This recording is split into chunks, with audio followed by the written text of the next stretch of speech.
महाविद्यालय में हुए विवाद के बाद थाने में हुई शिकायत। विवादित घटना के बाद से ही प्राचार्य की भूमिका भी संदेहास्पद। 24 घंटे बीतने के बाद मीडिया के सामने बार बार बदल रहे अपने ही कथन।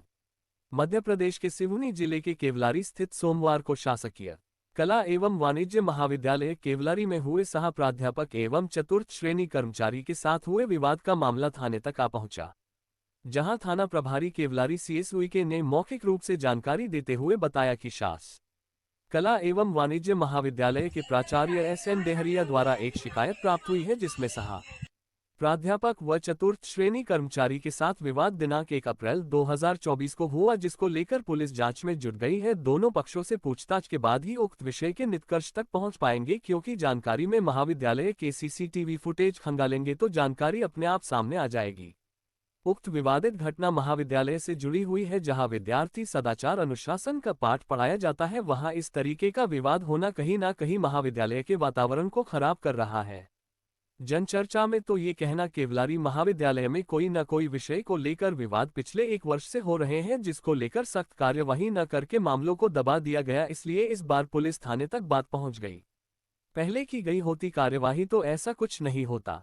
केवलारी महाविद्यालय प्राचार्य की भूमिका संदेहास्पद। पहले उक्त कृत्य से बेहद आहत, परेशान और 24 घंटे बाद घटना को बता दिया सामान्य। फिर क्योंकि थाने में शिकायत?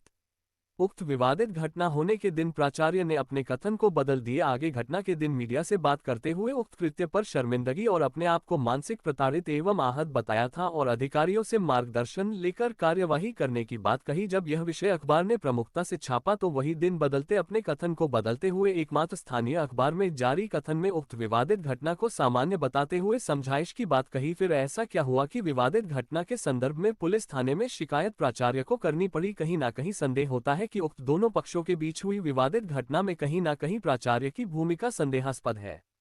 इस मामले में CCTV फुटेज भी विशेष तौर पर साक्ष्य दे सकती है कि आखिर 1 अप्रैल 2024 दिन सोमवार को सुबह 11 बजे से दोपहर 1 बजे के बीच हुआ क्या, जिसको लेकर अभी तक उच्च अधिकारियों ने कोई कार्यवाही नहीं की है। हाँ, हाथापाई हुई थी ना, उन्हें किस किस के बीच में हुई थी? टेम्परेचर वार्ड में सर बैठते हैं ना दरवाजे पास, बुआरे सर के बीच। कुछ हाथ में कुछ और था कि सिर्फ हाथ अकेले से? नहीं, सिर्फ हाथ अकेले था, हाथ में और कुछ नहीं था। अच्छा। तो वो प्रिंसिपल से भी झगड़ा कर रहे थे, प्रिंसिपल सर से भी। अच्छा, कौन? वो जो नीचे बैठते हैं ना वो। सर पूरा मामला आपका आगे पद नाम सही? मैं doctor Rajesh Kumar Thakur, assistant professor Hindi. आज प्रातः ज्यों ही महाविद्यालय आरंभ हुआ तो शुरुआत में ही जो चतुर्थ श्रेणी कर्मचारी है, स्वीपर है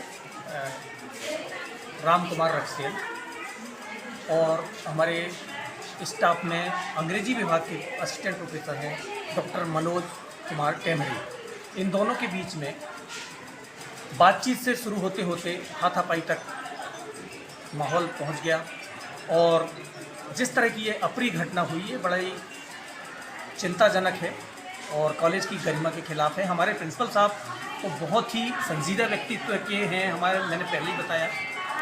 वो चाहते हैं कि कॉलेज में अनुशासन बना रहे, लेकिन अब स्टूडेंट करे तो करे, यहाँ के कर्मचारी के द्वारा एक राजपत्रित अधिकारी को हाथ उठाया गया, उसके साथ अशिष्टतापूर्वक गाली गलौज की गई।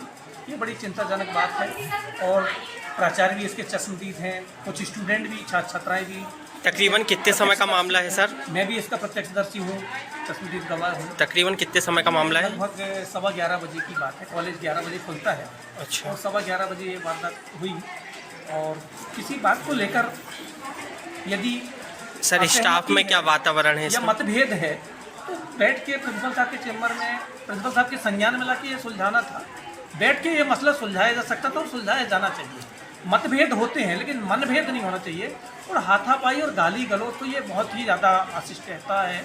भविष्य में सारे प्रोफेसर सहम गए हैं कि भविष्य में किसी के साथ भी कुछ भी हो सकता है। मतलब हम इस तरह से एक भयाक्रांत महसूस कर रहे हैं कि भविष्य में कौन कब हमारे ऊपर हाथ उठा दे, कौन हमें गाली गलौज कर दे, कौन हमारी इज्जत को तार तार कर दे। हम बहुत दुखित हैं और प्रिंसिपल साहब के संज्ञान में ये बात है। अब आगे वो क्या निर्णय लेंगे, क्या कार्रवाई करेंगे, चूँकि संस्था प्रमुख वे हैं तो आप उनसे। और सर आपकी क्या आपका क्या है अपील है, क्या निवेदन है? मेरा तो निवेदन है कि भविष्य में इस तरह की अप्रिय घटना की पुनरावृत्ति नहीं होना चाहिए और पद का और उम्र का ख्याल रखना चाहिए, लिहाज रखना चाहिए, अनुशासन बना रहना चाहिए और सब एक दूसरे का आदर सम्मान करें। सर, ये अप्रिय घटना के समय में क्या बच्चे कॉलेज में पढ़ने वाले दिन रात छात्राएं उपस्थित थे? बहुत छात्र छात्राएं थे, उन्होंने देखा है, सुना है।